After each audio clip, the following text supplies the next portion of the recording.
Good morning, children. Welcome to physics class. Children, today I am taking chapter number 4, motion in a plane. In previous video I have explained vector, है ना, what is vector, types of vector, है ना, and two laws, vector addition के two laws दिए थे मैंने, एक तो ट्रायंगल लॉ और एक पैरेललोग्राम लॉ, और इसके साथ साथ कुछ इसकी प्रॉपर्टीज़ भी बताई थी पिछले वीडियो में। एक उसमें एक बहुत ही इंपॉर्टेंट मैंने आपको एनालिटिकल मेथड दिया था कि जैसे दो वेक्टर है ना, किसी एंगल पे अगर एक्ट हैं, लगे हुए हैं, तो उनका रिजल्टेंट वेक्टर कैसे निकलता है। उसमें r is equals to, very important formula था वो, r is equals to under root a square plus b square plus 2ab cos theta, है ना। ये वेरी इंपॉर्टेंट लॉ आपको मैंने दिया था। अब जो है आज इस वीडियो में मैं आपको लेके चल रहा हूँ, ये वीडियो भी बहुत इंपॉर्टेंट है। इसमें है ना वेक्टर जो प्रोडक्ट होता है, प्रोडक्ट ऑफ टू वेक्टर्स, ये आज सीखेंगे हम। इसमें दो तरह के प्रोडक्ट आएंगे, एक तो डॉट और एक आएगा क्रॉस प्रोडक्ट, है ना। मैथमेटिक्स एंड फिजिक्स दोनों में ही ये वीडियो काम आएगा। तो product of two vectors, product of two vectors, okay. दो तरह के प्रोडक्ट हम यहाँ सीखेंगे। Number one, dot product, okay. इसी का एक नाम और होता है स्केलर प्रोडक्ट, ये भी इसको कहते हैं। अब ये होता क्या है ये समझ लीजिए। सपोज कीजिए ए और बी दो वेक्टर हैं, तो मैं लिख के बताऊं, let A and B are two vectors acting at angle theta. मान लीजिए दो वेक्टर हैं इस तरह के, this is A vector, this is B vector, these two vectors are acting at angle theta. Then their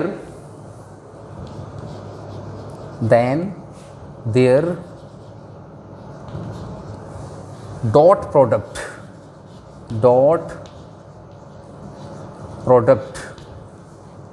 is denoted by this A dot, इससे तो आप इसको डिनोट करेंगे, एंड डिफाइन एज किस तरीके से डिफाइन करेंगे वो यहाँ देखिए। A dot B equals to modulus of A modulus of B into cos theta. A dot B equals to mod A mod B cos theta, A vector B vector.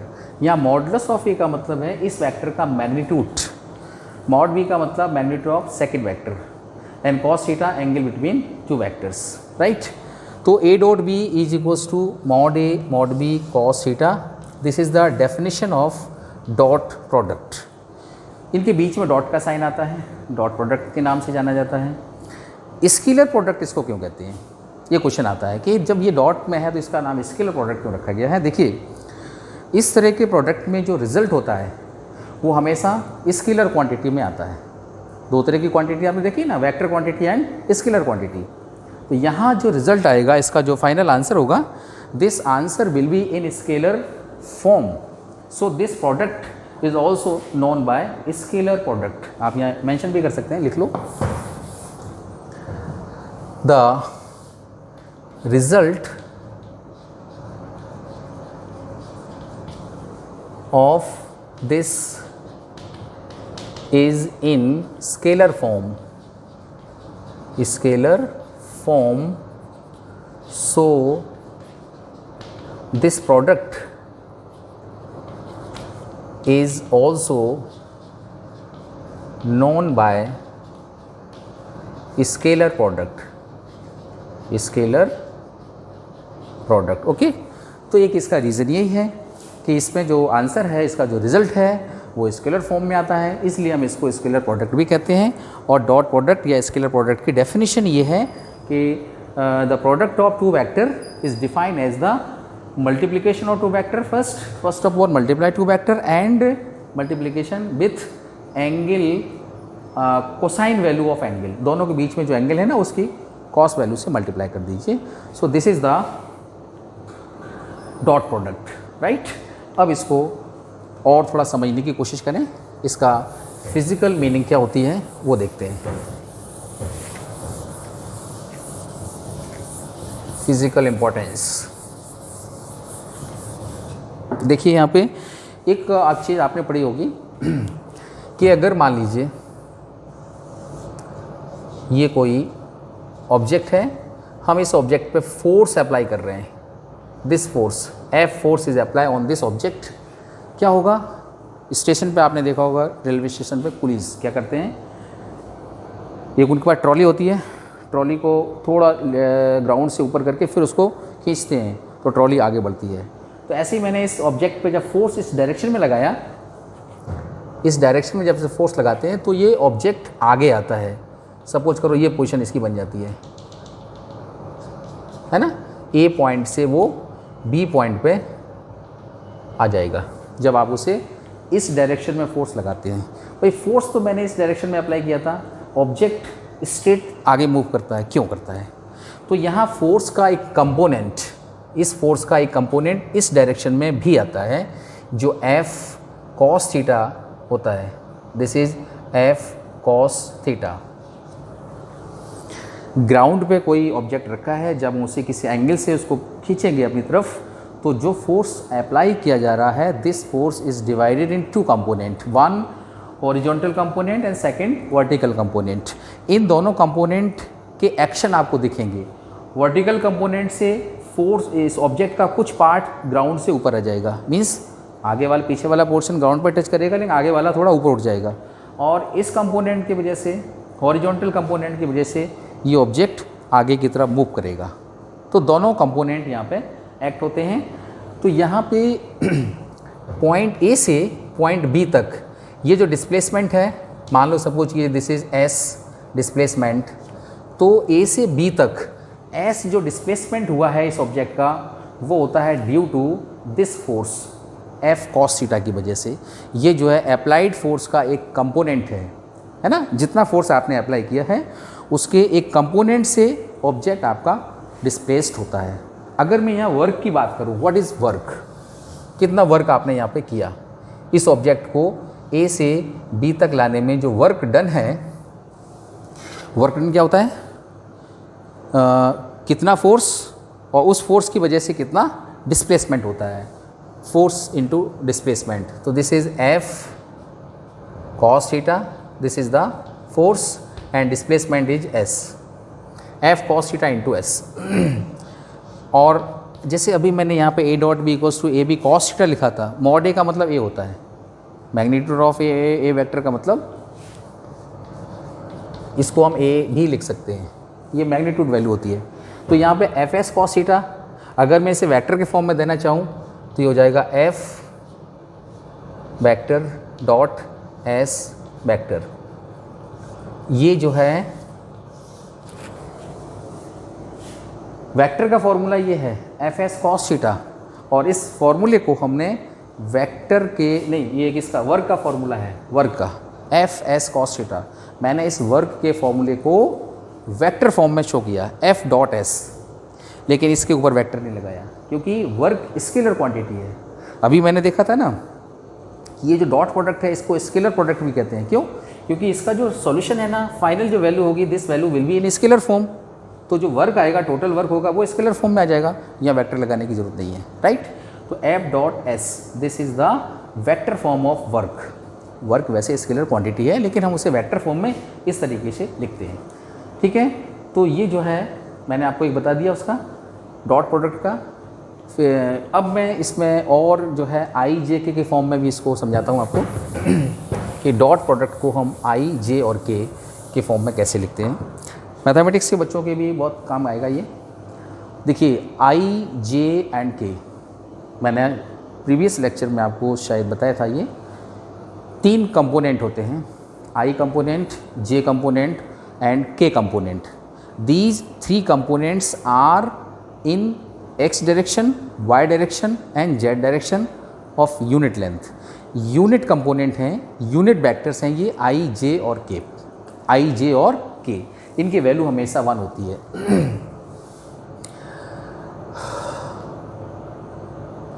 Late i cap comma j cap and k cap are the unit vectors along x, y and z axis respectively. तीनों के along जो है ये unit vector हैं. अगर ये unit है इसका मतलब ये हुआ कि इसकी जो मैग्नीट्यूड वैल्यू है ये वैल्यू हो जाएगी equal to 1. This is equals to 1. Unit vector हैं तो तीनों की वैल्यू सेम होगी. ये जो वेक्टर है x के डायरेक्शन में, ये j के डायरेक्शन में और ये k के डायरेक्शन में होता है, राइट. अब इसको हम डॉट में अगर हम कन्वर्ट करना चाहें तो देखिए डॉट प्रोडक्ट में किस तरीके से आई जे का डॉट होता है. ध्यान से देखना, i cap dot i cap. जैसे मैंने ए डॉट बी, मैंने यहाँ पे A dot B, this is equals to A B cos mod A mod B means A B cos theta. तो आई और आई का डॉट प्रोडक्ट ये हो जाएगा मॉड आई कैप होता है यूनिट वेक्टर ना, इसलिए mod I cap into angle between I. जैसे यहाँ पे थीटा क्या था, angle between A and B. यहाँ एंगल होगा angle between I and I. I क्या है, एक्स के डायरेक्शन में यूनिट वेक्टर. सेकेंड आई क्या है, सेम डायरेक्शन में यूनिट वेक्टर. तो दोनों अगर सेम ही डायरेक्शन में है then angle between these two vector will be 0 degree. So this is cos 0 and you know the value of cos 0 is 1. अगर ये 1 है, this is 1, this is 1, this is 1, तो ये टोटल कितना हो जाएगा 1. आई डॉट आई की वैल्यू आ रही है 1. इसी तरह से जे डॉट जे ये हो जाएगा modulus of J and cos. भाई जे और जे के बीच बाई डायरेक्शन में दोनों एंगल हैं, दोनों वेक्टर वाई के डायरेक्शन में हैं, उनके बीच का एंगल भी 0 degree. So this is also 1. Similarly के डॉट के 1 हो जाएगा. तो एक रूल बना दिया मैंने, i dot i is equals to j is equals to k dot k. This is equals to 1. I और आई का डॉट प्रोडक्ट इज़ ऑलवेज 1 होगा. जे और जे का डॉट प्रोडक्ट हमेशा 1 होगा. के और के का डॉट प्रोडक्ट हमेशा 1 होगा. ठीक है, अब डिफरेंट कर देते हैं. नोट नंबर 1, नोट नंबर 2, आई डॉट जे. अभी मैंने आई डॉट आई लिया था, सिमिलर टर्म्स लिए थे. नाउ डिफरेंट टर्म्स हैं. आई एंड जे का dot product, this is dot. तो डेफिनेशन क्या कहती है, जिन दोनों का डॉट ले रहे हैं उन दोनों की मॉड वैल्यू ले लो. तो this is I cap mod में, जे कैप मॉड में and angle between I and J. I और J, I X direction, J Y direction, दोनों के बीच का angle X axis Y axis, X axis Y axis, angle is 90 degree. So this is cos mod I की value 1 but cot 90 क्या होता है 0. Cos 90 0. तो 0 into something 0.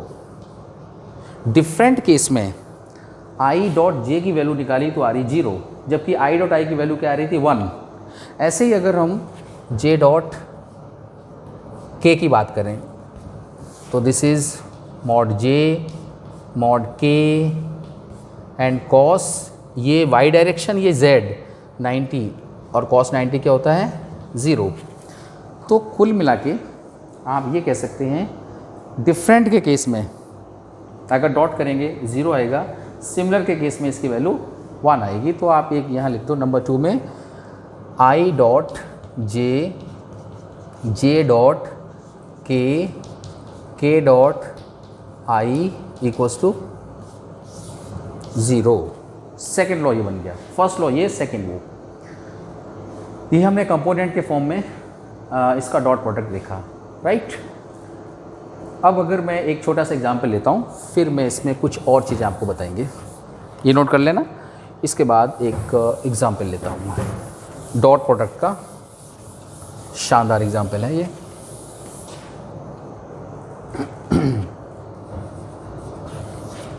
Suppose A equals to 2i cap. आज इस वीडियो में अगर आप डॉट प्रोडक्ट नहीं सीखे, इसका मतलब आप ध्यान नहीं दे रहे हो। अच्छे से देखोगे सब क्लियर हो जाएगा। डॉट प्रोडक्ट जो है हर क्वेश्चन आप कर सकते हैं। 2i plus 3j minus k and vector v equals to i minus, या प्लस कर दो 2j माइनस 2, या 2 कर दीजिए, 3 कर दो, चलो 3 और 2k। ओके, ये कर दिया मैंने।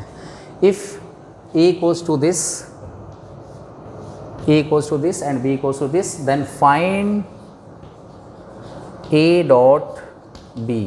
हमें यहाँ a डॉट b निकालना है, राइट। तो देखिए सॉल्यूशन कैसे करेंगे। a डॉट b, a की value 2i plus 3j minus k cap dot b vector 3i plus 2j minus 2। हमने जो अभी दो लॉ आपके दिए थे, फर्स्ट एंड सेकंड, जो दो नियम दिए थे ना, जिसमें बताया था i dot I, j dot j और k डॉट k, ये वैल्यू 1 आई थी। i डॉट j 0 आया था, i dot j dot k dot i, यानी डिफरेंट में 0 और सिमिलर में 1। तो यहाँ देखिए अगर मैं मल्टीप्लाई करूँ, चूँकि स्केलर प्रोडक्ट है ना, जब मल्टीप्लाई करते हैं तो रूल ये है कि इस टर्म को तीनों के साथ मल्टीप्लाई किया जाएगा, ठीक है। फिर सेकेंड टर्म को तीनों से मल्टीप्लाई करेंगे, थर्ड टर्म को तीनों से मल्टीप्लाई करेंगे। This is the rule. फिर से सुनिए एक बार, जैसे आप नॉर्मल जो मैथमेटिक्स का मल्टीप्लिकेशन है अब तक जैसा आप करते आए हैं, वही चीज़ मैं आपको बता रहा हूँ। 2i कैप को मल्टीप्लाई करेंगे this then this then this, तीनों के साथ, और यहाँ पे जो मैंने अभी रूल बताया वो अप्लाई कर दो, तो ये कुछ शॉर्ट में आ जाएगा। जैसे जब इसको इससे मल्टीप्लाई करेंगे, this is I terms, this is I terms, multiply हो जाएगा। जब आप इसको इससे करोगे, this is I terms and this is J term, तो आई और जे का 0 होता है, तो इसे आपको करने की ज़रूरत नहीं है, ऑटोमेटिक 0 हो जाएगा। यहाँ इसको इससे करेंगे, आई एंड के, ये भी 0 हो जाएगा। तो केवल सिमिलर को मल्टीप्लाई करेंगे, 2i को 3i से, कितना हो जाएगा, 2 3 जा 6 i cap square, I cap square. Okay, इसको करेंगे 3 2 जा 6 जे कैप स्क्वायर, इसको करेंगे प्लस माइनस माइनस प्लस 1, यहाँ 1 मानेंगे, 1 इंटू 2 2 के कैप स्क्वायर।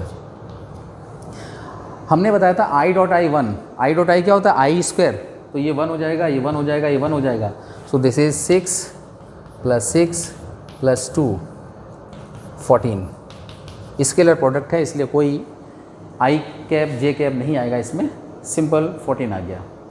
तो कुल मिला के अगर हम मल्टीप्लिकेशन की बात करूं डॉट प्रोडक्ट की, तो आपको क्या करना है, जब भी दो वेक्टर का मल्टीप्लिकेशन करना हो, आप आई वाले टर्म्स को आई से मल्टीप्लाई करके उसकी केवल वैल्यू को मल्टीप्लाई कर दो। आई और आई तो वैसे ही 1 हो जाएगा, तो 3 इंटू 2 कितना हो गया 6। जे में आइए 2 इंटू 3, यहाँ जे में यहाँ कोफिशिएंट इसका 3 है, यहाँ जे का कोफिशिएंट 2 है, तो 2 इंटू 3 अगेन 6, के का कोफिशिएंट -2 एंड यहाँ के का कोफिशिएंट -1, सो -1 इंटू -2 प्लस का 2, माइनस माइनस प्लस तो इस तरह से आप इसका मल्टीप्लाई कर सकते हैं। तो this is the product of two vectors. इसे एक बार नोट करें।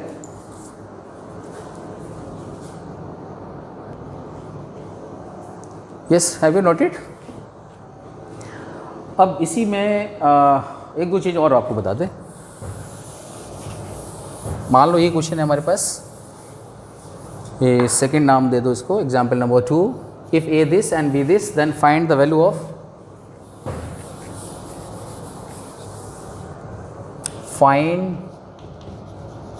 Angle between A and B vector. आपसे एंगल भी पूछ सकते हैं। ये दो वेक्टर थे ना, A vector, B vector, angle. So what is the angle if A and B are given? दोनों वेक्टर यहाँ गिवन है। Find this angle. Formula is this, A dot B equals to A B cos theta. So यहाँ cos theta is equals to A dot B upon A B. A B means mod A and mod B. This is the formula for finding the angle. कभी भी angle पूछें, cos theta equals to A dot B upon mod A mod B. Clear? इससे आप angle निकाल सकते हैं। तो यहाँ इसका सॉल्यूशन बहुत इजी है। ए डॉट बी की बात कर लेते हैं। ए डॉट बी अभी भी किया था आपने। ए डॉट बी 14 आया था ना। ए डॉट बी में 2 and 3 कितना हो गया? 6 multiply 3 and 2 again 6 -1 -2 +2। So this is 14। This is a dot b. फॉर्मूले में मुझे ए डॉट बी की ज़रूरत है, mod A and mod b की ज़रूरत है। तो मॉड ए कितना होगा? Modulus of a. किसी भी वेक्टर का मॉडुलस कैसे निकालते हैं? If vector a is this then its modulus is equals to under root the some of the square of the coefficient of I, J and के। आई, जे और के तीनों के कोफिशिएंट्स को स्क्वायर करके प्लस कर दीजिए। This is the modulus. तो यहाँ कितना है? 2 स्क्वायर। चलो मैं एक बार लिख देता हूँ। This is 2 square. यहाँ 3 है, सो this is 3 square -1। This is -1। कितना हो जाएगा ये? अंडर रूट 4 9 और ये कितना हो जाएगा? +1। दोनों को प्लस करेंगे तो modulus of a equals to 10 14 हो गया, अंडर रूट 14। ओके। इसी तरह से mod b, under root b कहाँ है? ये 3 स्क्वायर। अब मैं डायरेक्टली लिख रहा हूँ 9, 2 स्क्वायर 4 और इसका स्क्वायर 4 माइनस का स्क्वायर 4 हो जाएगा। तो ये कितना हो जाएगा? ये आपका हो जाएगा 8 और 9 रूट 17। ठीक है। Now apply this formula, cos theta equals to A dot B upon mod A into mod B. So what is the value of A dot B? This is the value of A dot B 14 under root mod A की वैल्यू क्या है? Mod A की value 14 root 14 और mod b की value root 17। So this is 14 upon under root 14 into 17। दोनों इसमें हैं तो रूट के अंदर आ जाएंगे। This is the value of cos theta. So theta क्या हो जाएगा? Cos inverse. जब वैल्यू वैसी नहीं आती है डिग्री में तो आप उसे इन्वर्स के फॉर्म में लिख सकते हैं। ये फॉर्मूला मैंने ऐसे ही बना के दिया है ना, तो ये वैल्यू थोड़ी आगे पीछे हो जाती है। ठीक है। सो दिस इज़ द एंगल। इस तरीके से आप इसका एंगल निकाल सकते हो। एक जल्दी में छोटे से क्वेश्चन और लेते हैं, इम्पॉर्टेंट है ये।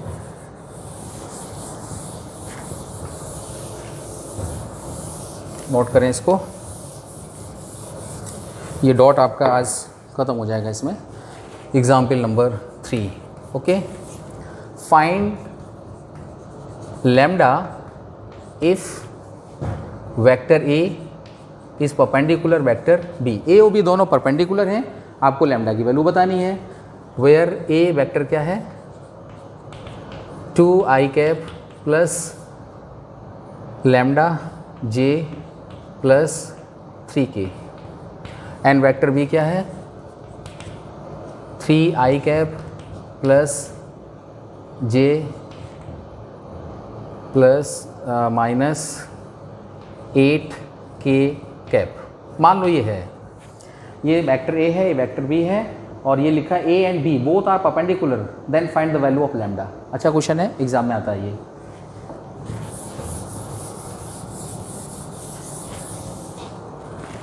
इफ वेक्टर आर परपेंडिकुलर, यहाँ देखिए मैंने यहाँ फॉर्मूला दिया था कॉस थीटा, क्या दिया था a dot b upon modulus of a and modulus of b। ये एरो का मतलब जैसे ये एरो या मैंने केवल एक लाइन ड्रॉ कर दी, ये सेम है, वेक्टर में ये चलता है। इतने बार वेक्टर लिखते हैं तो एरो नहीं बन पाता, वो सीधी लाइन कर देते हैं, दैट इज़ वेक्टर ही माना जाएगा। ठीक है, जैसे मैंने यहाँ पे ये किया, this is A vector. Okay, cos theta equals to a dot b upon mod a mod b। अब अगर थीटा दोनों वेक्टर अगर परपेंडिकुलर हैं, this is a vector, this is b vector, दोनों के बीच में 90 का एंगल है, कॉस 90 की वैल्यू क्या होती है 0, थीटा इज़ 90, तो कॉस 90 इज़ 0 और ये 0 होते ही मल्टीप्लाई करेंगे 0 में चला जाएगा। इसका मतलब ये है a dot b equals to, ये बहुत इंपॉर्टेंट कंडीशन आ गई है, वेरी वेरी इंपॉर्टेंट वाली कंडीशन है कि if two vectors are perpendicular in that case their dot product is equals to 0। दो वेक्टर का डॉट प्रोडक्ट अगर 0 है तो आप कहेंगे कि वो दोनों वेक्टर परपेंडिकुलर हैं। दो वेक्टर अगर परपेंडिकुलर हैं तो उनका डॉट प्रोडक्ट हमेशा 0 ही आएगा। सो this is very very important condition, ये बहुत इंपॉर्टेंट कंडीशन है, इसको ध्यान रखना। यहाँ पे मुझे कहा कि दोनों वेक्टर परपेंडिकुलर हैं, इसका मतलब ये हुआ कि दोनों का डॉट प्रोडक्ट 0 के इक्वल आना चाहिए। So we apply this condition a dot b equals to 0। देखिए solution, since a is perpendicular, vector a is perpendicular to vector b implies that a dot b is equals to, perpendicular है तो ये condition apply होगी, और अगर ये apply होगी तो अब देखिए यहाँ से 2 डॉट प्रोडक्ट करना है ना, 2 इंटू 3 कितना हो गया 6, lambda into 1 plus lambda, 3 into 8 minus 24 equals to 0। फिर से देखिए a dot b equals to 0, a और b का dot product, this is a vector, this is b vector, दोनों को डॉट करना है तो i को i से मल्टीप्लाई करना है। 2 इंटू 3 कितना हो गया 6, लैम्डा इंटू 1, यहाँ 1 है तो लैम्डा हो जाएगा, प्लस 3 इंटू माइनस 8 तो माइनस 24 हो गया, इक्वल्स टू 0। क्यों 0 किया? क्योंकि this product is equals to 0। और प्रोडक्ट 0 क्यों है? क्योंकि दोनों परपेंडिकुलर हैं, ये क्वेश्चन में गिवन है, राइट। सो कितना हो जाएगा, lambda equals to 24 plus minus 6 18, the value of lambda आ गई 18। तो इस तरह के क्वेश्चन भी इसमें आते हैं। वो जो इस वीडियो में हमने आपको डॉट प्रोडक्ट पूरा बता दिया है कि डॉट प्रोडक्ट क्या होता है, स्केलर प्रोडक्ट इसमें आता है, आंसर स्केलर फॉर्म में आता है, इसलिए इस प्रोडक्ट का नाम स्केलर प्रोडक्ट भी है। और इसमें जो फॉर्मूला है वो है a dot B equals to mod A mod b and cos theta, mod A mod B cos theta. Angle निकालने के लिए cos theta equals to a dot B upon mod A mod b. Condition निकालनी है तो a dot B equals to 0 if a and b are perpendicular. दो vector जब perpendicular होंगे तो उनका डॉट प्रोडक्ट 0 होगा। तो इसमें देखिए बहुत सारे न्यूमेरिकल्स आपको मिलेंगे, बहुत सारे मैथमेटिक्स में भी मिलेंगे एंड फिजिक्स में भी मिलेंगे, बिल्कुल कॉमन चलेगा इसके अंदर, ठीक है। तो एक प्रोडक्ट आज आपका कंप्लीट है। नेक्स्ट जो प्रोडक्ट होगा वो दैट इज़ वेक्टर प्रोडक्ट, और उसको हम क्रॉस प्रोडक्ट भी कहते हैं। क्रॉस प्रोडक्ट और वेक्टर प्रोडक्ट ये आपको बताएंगे नेक्स्ट वीडियो में। Okay, thank you.